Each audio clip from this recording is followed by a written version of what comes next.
Bonjour très chers internautes, c'est avec un réel plaisir que je me tiens une fois de plus devant vous pour aborder ce nouveau numéro sur notre chaîne. Et comme vous pouvez le constater, nous avons pensé changer un peu de cadre et je suis là à l'extérieur. Et si par malheur vous entendez un certain bruit dû sûrement au mouvement du vent, au bruit du vent, que cela ne vous dérange pas et je vous prierai de m'excuser pour ce désagrément. Tout en vous disant d'abord que le Seigneur vous bénisse pour le temps que vous disposez présentement pour suivre ces nouvelles exposées sur notre chaîne.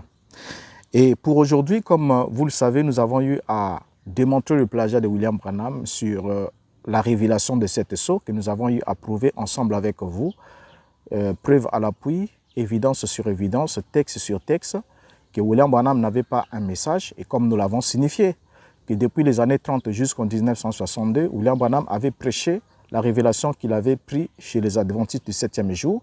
Et il a dit lui-même, ce n'est pas nous qui l'avons prêté des mots. Et il a souligné qu'il soutenait exactement l'enseignement des sceaux et répétait exactement ce que disaient tous ces hommes-là, ce que disait Smith, ainsi de suite, Uriah Smith. Et c'est ce que William Branham aussi a répété tout le temps. Donc toute sa conception, que ce soit sur le sceau, la marque de la bête, l'image de la bête, que nous aurons bien effectivement aussi des numéros qui vont traiter de cette question. William Branham nous a déclaré avoir plagié cela, avoir répété exactement ce que disaient tous ces mouvements de son temps. Alors qu'il nous a bien signifié qu'un prophète, c'est celui qui attendait la pensée de Dieu pour pouvoir le transformer en parole. Il ne prenait pas la pensée d'une époque, ni ce qu'un homme disait, et moins encore ce que disaient les théologiens, parce que selon William Branham, les théologiens sont ceux à qui la parole de Dieu ne vient point, et c'est eux qui embrouillent effectivement la parole. Mais chose curieuse, William Branham a prêché le message des théologiens pendant près de 30 ans, et quand il arrive en 1963, il nous dit qu'il avait rencontré des anges et qu'il devait maintenant parler sous l'inspiration, que chaque fois à midi, l'ange venait dans son bureau et lui révélait le contenu de chaque sceau avant qu'il ne puisse monter du haut de la chaire pour prêcher. Et nous avons déclaré ensemble avec vous que tout le message de William Branham à 90% est un plagiat et la plus grande partie de son message a été plagié chez Clarence Larkin, bien qu'il y a aussi Charles Taze Russell, des témoins de Jéhovah. Là aussi, Branham a pioché beaucoup de ses prédications, ses enseignements, ses grandes lignes chez lui. Mais certains d'entre vous, au début, ne nous prenaient pas au sérieux quand ils se disaient « Non, Branham, c'est un prophète quand même, c'est le 7e ange, il est venu révéler les mystères, toutes ces choses-là étaient mystérieuses avant que lui ne vienne. Avant l'arrivée du 7e ange, je ne connaissais pas ça, on ne connaissait pas ceci, cela. » Mais c'est vous qui n'aviez pas connaissance parce que vous n'étiez pas assez cultivé, vous n'étiez pas en contact des moyens auxquels Branham, lui aussi, entrait en contact pour divulguer son message. Et à partir de ce moment, on n'a pas pris le temps juste de déclarer les choses pour les déclarer, mais nous avons démontré ensemble avec vous ici, et sans qu'un seul croyant du message du temps de la fin ne puisse avoir l'audace de nous contredire, sauf ceux qui viennent par fanatisme dire non, vous êtes jaloux du prophète, tout ça là, qu'est-ce que vous avez fait, ceci, cela, laissez-les pour nous, vous n'êtes pas élus, vous n'êtes pas prédestinés, ainsi de suite. Donc juste ces slogans-là que nous avons rencontrés, mais on n'a pas eu de preuves contradictoires évidentes qui démontrent que William Branham n'a pas plagié, alors que ce qu'il disait, ses propres propos, étaient exactement contre lui-même. Alors maintenant, pour poursuivre dans la démonstration du plagiat de William Branham, nous allons cette fois-ci prendre l'Apocalypse chapitre 7. Parce qu'il suit effectivement l'Apocalypse chapitre 6, c'est l'ouverture des 6 premiers sceaux, parce qu'il y en a 7. Et quand on arrive dans l'Apocalypse chapitre 7, il y a le scellement de 144 000. Donc 12 000, 12 000, 12 000 par tribu et fois 12. Cela fait 144 000. Et j'aimerais alors qu'on ouvre la Bible ensemble avec vous, qu'on lise d'abord ce que dit Apocalypse chapitre 7, sur le scellement de 144 000. Ensuite, nous lirons ce que dit Clarence Larkin et nous prendrons ce que dit William Branham et vous vous rendez effectivement compte avec moi que jusqu'au chapitre 7 d'Apocalypse, il y a eu plagiat. Je n'aimerais pas juste l'affirmer pour l'affirmer, mais je vais, ensemble avec vous, nous allons lire et vous allez comprendre exactement le fond du message de William Branham, que ce dernier était un messager sans message. Il n'a fait que répéter ce que disaient les théologiens, qu'il fustigeait en même temps, en disant qu'ils n'avaient pas la révélation ne vient jamais par eux, que c'est eux qui ont brûlé la parole. Dieu n'a jamais envoyé sa parole par un théologien, ainsi de suite. Mais alors que lui, Branham, a tout puisé chez les théologiens, il n'a rien reçu d'une révélation ou par inspiration divine. Parce que, notez ensemble avec moi, quelqu'un a dit l'autre fois, il a dit que Dieu, après avoir révélé à Clarence Larkin, il a ensuite révélé à William Branham. C'est faux, c'est même une bêtise que d'insulter votre intelligence de cette manière. Parce que William Branham est clair, la révélation ne vient que par un prophète. Or, Clarence Larkin, c'est un théologien, ce n'est pas un prophète. Et si Clarence Larkin est un prophète, alors William Branham est un auxiliaire de Clarence Larkin selon sa propre définition, parce que la lumière dans un âge ne vient que par un seul messager, et les autres messagers qui sont des auxiliaires doivent alors prendre la lumière qui est venue au travers d'un seul messager dans une seule région, répandre cela alors partout. Donc si William Branham a juste pris les travaux de Clarence Larkin pour prêcher comme étant une révélation qu'il aurait soi-disant reçue de la part du Seigneur, on comprend alors que la lumière étant venue par Clarence Larkin, donnerait alors à William Branham les statuts d'un simple auxiliaire. Vous voyez? Donc en tant que simple auxiliaire, il devait alors répéter fidèlement ce que disait le messager de l'heure ou le messager de l'âge. Et pour les croyants du message de William Branham, si vous ne le savez pas, le messager de votre heure, selon du point de vue de la révélation, de la source de la révélation à partir de 1960 et jusqu'au 1963, c'est bien effectivement Clarence Larkin. Alors, continuons ensemble avec vous pour que nous ne prenions pas trop de temps. Nous ouvrons d'abord nos Bibles. Nous parlons ici sur le plagiat sur Apocalypse 7, donc le plagiat sur l'identité des 144 000. Branham est des 144 000. Donc, c'est une phase, comme vous le savez bien avec moi, c'est l'intervalle qu'il y a entre le 6e et le 7e sceau. C'est le scellement des 144 000. Nous sommes à Apocalypse chapitre 7. Ok? À chapitre 6, c'est tous les sceaux sont étalés dans l'Apocalypse chapitre 6. Et quand on arrive au chapitre 7, il y a cette brèche-là qui est mis pour le scellement de 144 000. Et ensuite viendra le chapitre 8 que nous aborderons dans le numéro qui suivra. Alors, maintenant ici, nous lisons d'abord l'Apocalypse. La Bible nous dit, Apocalypse chapitre 7, le verset 1er jusqu'au verset 4. Après cela, je vis 4 anges debout aux 4 coins de la terre. Ils retenaient les 4 vents de la terre afin qu'il ne soufflât point de vent sur la terre, ni sur la mer, ni sur aucun arbre. Et je vis un autre ange qui montait du côté du soleil levant et qui tenait le sceau du Dieu vivant. Il cria d'une voix forte aux 4 anges à qui il avait été donné de faire du mal à la terre et à la mer, et il dit, ne faites point du mal à la terre, ni à la mer, ni aux arbres, jusqu'à ce que nous ayons marqué du sceau le front des serviteurs de notre Dieu. Et j'ai entendu le nombre de ceux qui avaient été marqués du sceau, 144 000 de toutes les tribus des fils d'Israël. Nous nous arrêtons là. Alors, que va nous dire Clarence Larkin lorsqu'il va faire le travaux, dans ses travaux sur le livre d'Apocalypse ou encore The Book of Revelation? Clarence Larkin va nous dire dans The Book of Revelation, édité en 1919, Apocalypse 7.1. Nous lisons Apocalypse 7.1, 1 à 8, le scellement des 144 000 Juifs. Nous avons ici un répit dans l'ouverture des sceaux pour que les élus d'Israël, de Dieu, puissent être scellés. Comme Dieu en réservait 7 000 au temps d'Akab, qui ne fléchit pas les genoux à Baal, 1 Roi chapitre 19, verset 18, il y aura donc un reste selon l'élection de la grâce, Romains 11, 4 à 6, et Dieu réservera 144 000 d'Israël qui, pendant la période de la tribulation, ne fléchiront pas le genou devant l'Antéchrist. Voilà la déclaration de Clarence Larkin. Donc Clarence Larkin est clair dans ses propos. Il nous définit les 144 000 comme étant les Juifs, bien que la Bible aussi nous montre que ce sont les 144 000 qui viennent de toutes les tribus des fils d'Israël. Donc, sur leur identité, ils sont juifs, il n'y a pas de souci. Mais la méthodologie de présentation de Clarence Larkin, c'est qu'il nous montre que dans cet intervalle-là, entre le 6e et le 7e sceau, c'est l'appel de 144 000 élus d'Israël qui doivent être scellés de la même manière que Dieu s'était réservé 7 000 qui n'avaient pas fléchi les genoux devant Baal. De la même manière, Dieu aussi s'est réservé selon l'élection de la grâce dans Romains 11, versets 4 à 6, les 144 000 enfants d'Israël qui sortiront de la période de la tribulation pour ne pas avoir fléchi aussi les genoux devant l'Antéchrist. Ça, c'est ce que nous dit Clarence Larkin comme nous venons de le lire.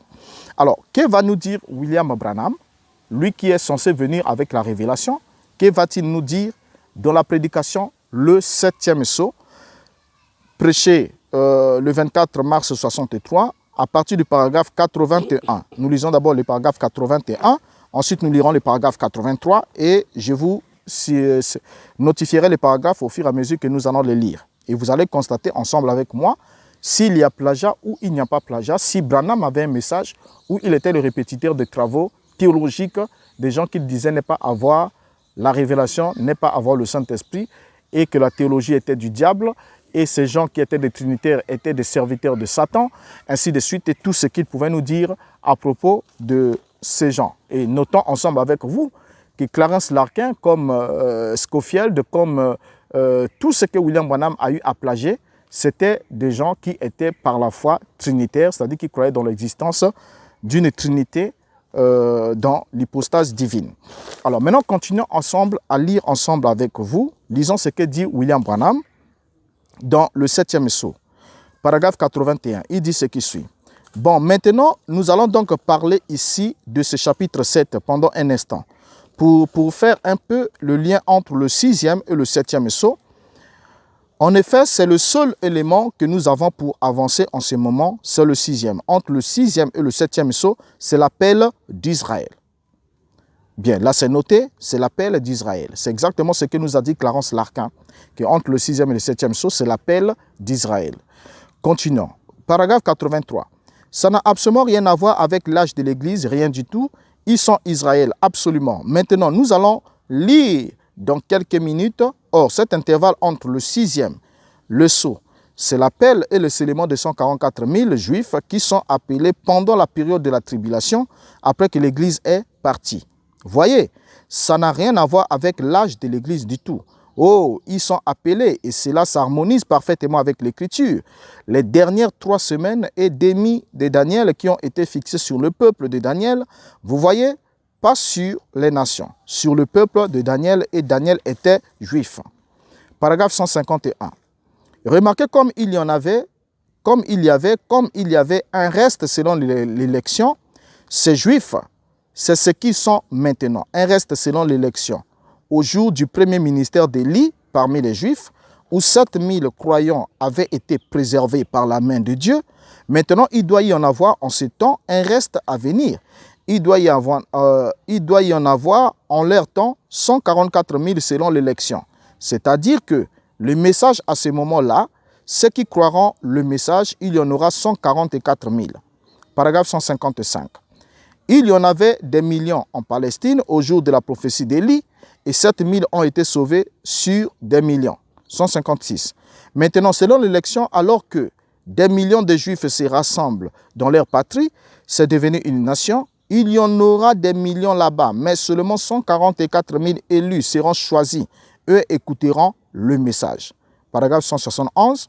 Remarquez, les 144 000 Juifs élus de Dieu ne s'inclinent pas devant la bête, ni devant son système dénominationnel, ni devant ses statuts, ni quoi que ce soit. Bien que leur nation aura fait une alliance avec elle en ce moment-là, Israël aura fait une alliance, mais voici, c'est les 144 000 qui refusent de le faire. Ça, ce sont les élus. Donc, vous voyez, c'est clair. William Branham vient de nous redire exactement ce qu'a dit Clarence Larkin, montrant que les 144 000, de la même manière que au temps d'Élie, il y a eu 7000 qui ont été réservés, qui n'ont pas fléchi les genoux devant Baal, malgré la persécution. Et de la même manière, selon Clarence Larkin, selon l'élection de la grâce, qu'il a lu Romains chapitre 11, il a dit les 144 000 aussi ne fléchiront pas les genoux devant l'Antéchrist. C'est exactement ce que William Branham nous a rapporté ici. Il y a eu plagiat, il n'y a pas eu révélation. Continuons ensemble à lire. Prenons Clarence Larkin toujours. Il continue toujours dans The Book of Revelation. Il dit, il existe une différence remarquable entre les noms des tribus enregistrés ici et ceux des 12 tribus originales. Ici, les noms de Dan et Éphraïm sont omis et les noms de Joseph et Lévi sont substitués. Pourquoi est-ce? La raison est simple. Dans Deutéronome 29, 18 à 21, nous lisons que l'homme ou la femme ou la famille ou la tribu qui devait introduire l'idolâtrie en Israël devraient avoir leur nom ou son nom effacé de dessous le ciel et être séparés des tribus d'Israël. C'est justement ce à quoi les tribus de Dan et Éphraïm se sont rendus coupables en permettant à Jéroboam de créer des veaux d'or, à être vénérés l'un chez Dan dans la tribu de Dan et l'autre à Bethel dans la tribu d'Éphraïm. 1 Roi chapitre 12, les versets 25 à 30. C'est la raison pour laquelle les tribus de Dan et Éphraïm sont omis de la liste de ce chapitre et des noms de Joseph et Lévi substitués. Mais comme les tribus de Dan et Éphraïm figurent dans la liste des 12 tribus qui occuperont la terre sainte pendant le millénaire, Ézéchiel 48, 1 à 7, 23 à 29, il est évident que le scellement des tribus dans ce chapitre est davantage destiné à la préservation céleste qu'à leur conservation pour un héritage terrestre. Ce point de vue est confirmé par le fait qu'ils seront vus plus tard avec l'agneau. La montagne céleste Sion, Apocalypse 14, 1 à 5. L'omission de leur nom dans cette liste de ces scellés est de montrer que les tribus de Dan et Éphraïm doivent passer par la grande tribulation sans protection par scellement. Voilà ce que nous dit Clarence Larkin par la suite. Maintenant, que va dire William Branham en bon copiste? Parce que ici, Clarence Larkin, comme on vient de le lire ensemble avec vous, il vient de nous démontrer, selon lui, la raison pour laquelle la tribu de Dan et la tribu d'Éphraïm ne sont pas mentionnées parmi les 144 000 et sont substituées par la tribu de Joseph et l'autre tribu. Alors, il nous explique la raison, il dit que c'est à cause de l'idolâtrie parce que Dieu avait promis que celui qui introduirait l'idolâtrie ou s'élèvera l'idolâtrie, cette tribu sera retranchée ou le nom sera retranché par-dessus les cieux. Effectivement, comme Dan et Éphraïm, par Jéroboam, ont introduit cette idolâtrie, alors Dieu était obligé de retrancher leur nom. C'est exactement ce qu'il nous a dit. Donc, vous pouvez le constater ensemble avec moi que lorsque Clarence Larkin est en train de démontrer ici, il nous montre la raison pour laquelle, comme nous l'avons dit, pourquoi les deux autres tribus ont été retranchées à cause de l'idolâtrie. C'est effectivement ce qu'il nous montre et dans sa pensée, dans la pensée de Clarence Larkin bien sûr, il va descendre plus bas pour montrer que la tribu de Dan et celle d'Éphraïm doivent alors passer par la grande tribulation sans recevoir la protection par le scellement. Parce que selon Clarence Larkin, l'Apocalypse chapitre 7 montre le scellement de 144 000 pour qu'ils soient préservés de la grande tribulation. Mais alors que les autres tribus, Dan et Éphraïm, eux, ne doivent pas bénéficier du scellement protecteur, mais ils doivent alors passer par la grande tribulation. Alors, que va nous dire alors William Branham? Il va nous dire dans le 7e Sceau, toujours, le paragraphe 199, il nous dit ce qui suit, lisons-le. Maintenant, je voudrais que vous soyez très attentifs et que vous lisiez avec moi pendant un instant. Maintenant, voici quelque chose que vous n'avez peut-être jamais remarqué dans l'appel des tribus. Je vous ai dit tout à l'heure de lire Apocalypse 7. Lisez avec moi et observez ces tribus. Dans Apocalypse 7, Dan et Éphraïm n'y sont pas. Ils ne sont pas comptés parmi ces tribus. Avez-vous remarqué ça? C'est Joseph et Lévi qui ont pris leur place. Avez-vous remarqué ça? Dan et Éphraïm ne sont pas là. Non, non, mais c'est Joseph et Lévi qui ont pris la place de Dan et Éphraïm. Paragraphe 200. Pourquoi? Le Dieu qui n'oublie jamais, il se souvient de chaque promesse de sa parole. Oh, j'aimerais prêcher là-dessus. Voyez, Dieu n'oublie rien, même si ça semble être le cas. 203. Voici pourquoi il n'était pas là. Maintenant, si vous êtes attentifs, eh bien, lisez. J'aimerais que vous lisiez avec moi maintenant. Prenez dans Deutéronome le verset 29, ou plutôt le chapitre 29. Il y a une raison pour laquelle ces tribus-là n'y sont pas. Il y a une raison à tout. Deutéronome, nous voulons prendre le chapitre 29 de Deutéronome. Maintenant que le Seigneur nous aide pour que nous puissions comprendre maintenant, nous voulons commencer dans Deutéronome chapitre 29, au verset 16. Maintenant, écoutez, c'est Moïse qui parle. Car vous savez comment nous avons habité dans le pays d'Égypte et comment nous avons passé à travers les nations que nous avons traversées. Et vous avez vu les abominations et leurs idoles, les bois, la pierre, l'argent, l'or qui sont parmi eux. Paragraphe 207. Ça, c'est pendant qu'il est ici sur la terre, vous voyez, dessous les cieux. Et l'Éternel le sépara de tous les tribus d'Israël pour le malheur selon toute la malédiction de l'alliance qui est écrite dans ces livres de la loi. Version Darby, paragraphe 208. Donc, si un homme sert une idole ou porte une idole sur lui, ou se bénit selon les penchants de sa propre pensée et qui servent des idoles, Dieu a dit qu'il s'agisse d'un homme, d'une femme, d'une famille ou d'une tribu, son nom sera complètement effacé du milieu du peuple. Eh bien, est-ce exact comme c'est vrai? Paragraphe 212. C'est exactement ce que Dan et Ephraïm ont fait sous le règne d'un roi hypocrite en Israël, d'un imposteur, Jéroboam. Maintenant, remarquez, dans 1 roi au chapitre 12, je sais que nous sommes, ça pour moi, ça sert de toile de fond, quelque chose sur quoi on peut se baser, que nous pouvons voir. 1 roi, je vais prendre le chapitre 12 du verset 25 à 30. Jéroboam Sichem sur la montagne d'Éphraïm, il y demeura, puis il sortit et bâtit Pénuel. Alors Jéroboam dit en son cœur, vous voyez, les penchants de son cœur. Le royaume pourrait bien maintenant retourner à la maison de David. Paragraphe 213.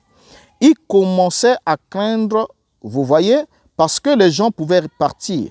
Si ce peuple monte à Jérusalem pour faire des sacrifices dans la maison de l'Éternel, le cœur de ce peuple retournera à son Seigneur, à Roboam, roi de Juda. Et ils me tueront et iront vers Roboam, roi de Juda.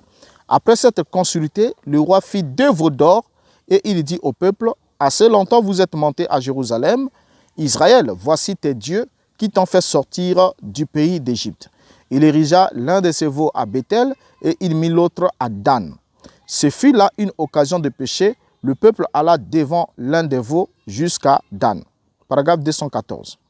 Vous voyez, Ephraïm à Bethel et Dan, ils ont érigé des idoles et ils sont allés les adorer. 218. Très bien. Mais les voici ici, alors que l'âge du millénium est sur le point de commencer, leurs noms et leurs tribus ont été effacés de là, parce qu'ils ont servi des idoles que Dieu avait maudites. 221. Mais Ézéchiel, dans la vision qu'il a eue, il les voit dans le millénium, de nouveau, parfaitement, dans leur position. Ézéchiel, si vous voulez les lire, pour gagner du temps, vous n'avez qu'à les noter et vous pourriez les lire, Ézéchiel 48, versets 1 à 7, et lisez aussi les versets 23 à 29. Ézéchiel a vu chaque tribu exactement dans sa position. Très bien. Paragraphe 222. Et aussi, dans Apocalypse 14, Jean les a vus de nouveau dans leur position selon les tribus, c'est-à-dire, c'est exact, chaque tribu à sa place. Qu'est-ce qui s'est passé? 226. Que s'est donc-il passé? Elles ont été purifiées au cours de la terrible période de la tribulation. 227. Or, si Dieu va purifier cette vierge, qui était une femme bonne, mais qui avait manqué de mettre de l'huile dans sa lampe, et qu'il va la purifier par cette persécution pendant cette période, il fait aussi passer ces tribus par là, dans le même but, et il les purifie au cours de la période de la tribulation. En effet, c'est une purification, c'est un jugement, mais vous voyez, elle après, écoutez, ceci, voici les 144 000 qui arrivent après la purification d'Israël, et voici venir aussi les vierges endormies apparaissent purifiées et revêtues de robes blanches. Voyez comme c'est parfait, comme c'est beau. Alors, voilà la longue lecture que nous avons faite sur la déclaration de William Branham. Et pour ceux qui sont attentifs, vous avez exactement compris et vu ensemble avec moi que William Branham n'a fait que redire ce qu'a dit déjà Clarence Larkin. William Branham répète exactement la même chose et lit les mêmes références bibliques que Clarence Larkin a données, commençant par Ézéchiel et passant par Jean chapitre 14 et expliquant la raison pour laquelle, dans Apocalypse 14, on retrouve encore les 2 tribus qui n'ont pas été mentionnées dans Apocalypse 7. Donc la tribu de Dan et celle d'Éphraïm, qu'on ne trouve pas dans Apocalypse chapitre 7, se sont encore retrouvés, on a encore fait mention d'eux dans l'Apocalypse 14. Et Clarence Larkin avait expliqué qu'ils ont été rattrapés par la grande tribulation. Donc, ils sont passés par la grande tribulation, ils n'ont pas été scellés pour être protégés, mis à part, puisqu'ils ont fléchi les genoux devant les idoles. Ils vont adorer l'Antichrist, mais ils passeront par la grande tribulation et seront rachetés de l'autre côté et seront présents dans le millénium.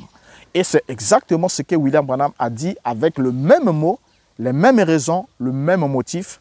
montrant que s'ils ont été repêchés, s'ils sont retrouvés dans l'Apocalypse 14, ils ont encore été repêchés, c'est parce qu'ils sont passés par la grande tribulation autant que les vierges folles. Donc vous comprenez ensemble avec moi, comme nous l'avons signifié, que William Branham n'avait pas un message. Et tout ce que William Branham a eu à faire, c'était juste de faire le plagiat en bon tricheur. Et il n'a rien, vous comprenez même ici qu'il n'y a même pas un verset qu'il a retranché ou un verset qu'il a expliqué de plus, ou ni un chapitre, ni quelque chose, mais il répète exactement les mêmes choses que Clarence Larkin avait déjà dit dans The Book of Revelation, les livres qu'il a parcouru tranquillement dans son bureau et qu'il a fait passer cette lecture, cette découverte comme étant une révélation qu'il aurait reçue d'un ange qui venait chaque fois à midi pour lui donner la révélation du contenu de chaque sceau.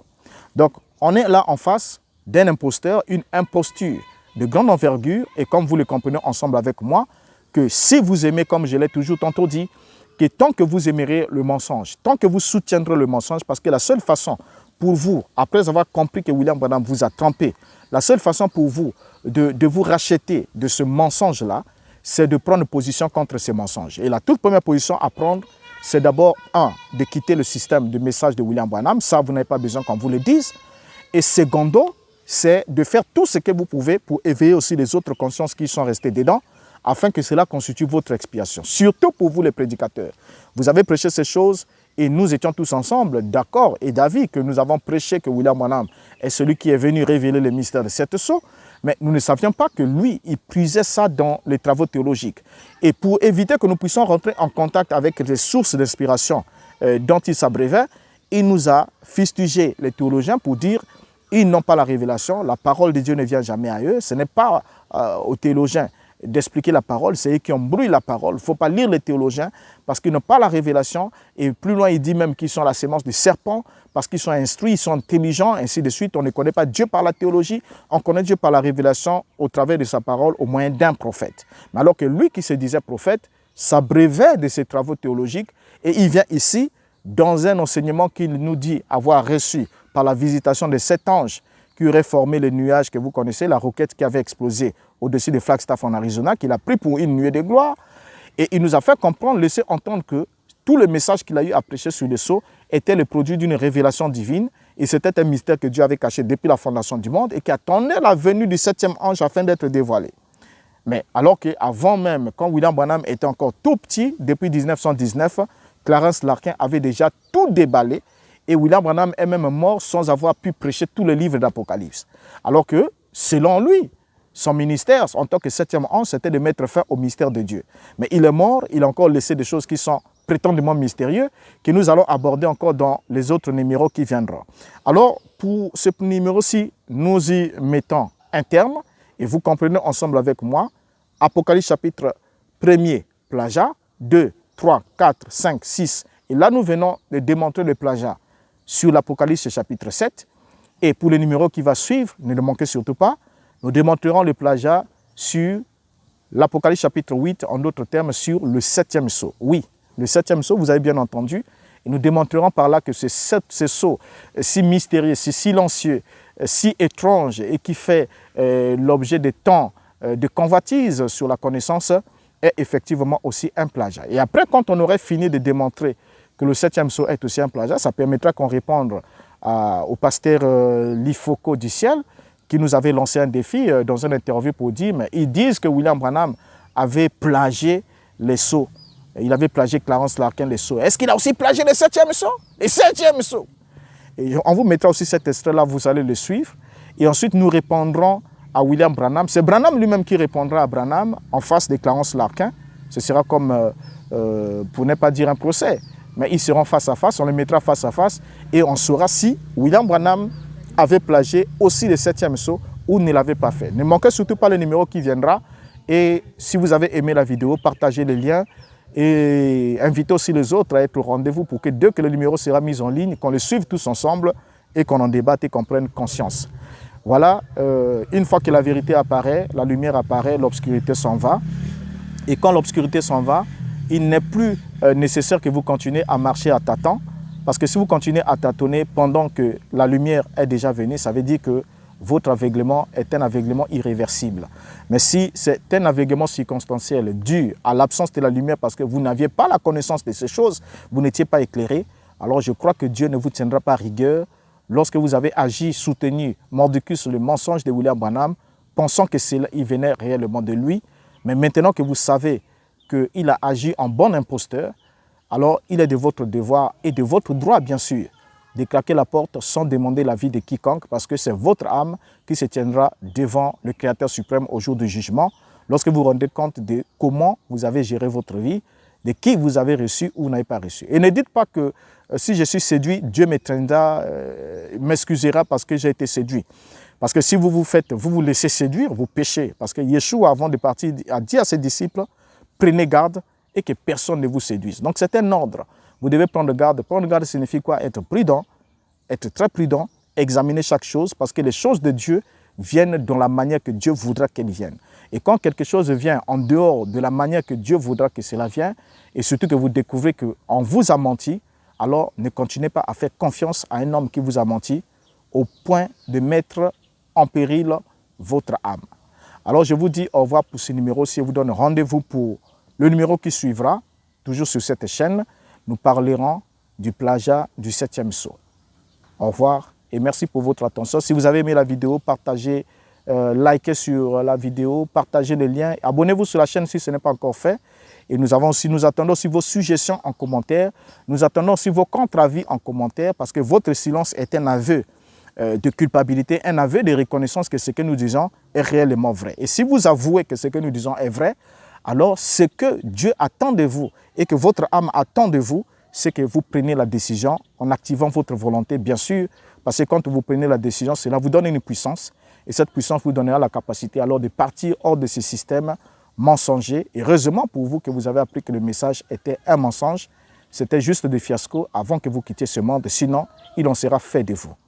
Alors je vous dis au revoir, ma prière est que Dieu vous garde jusqu'à là. Merci.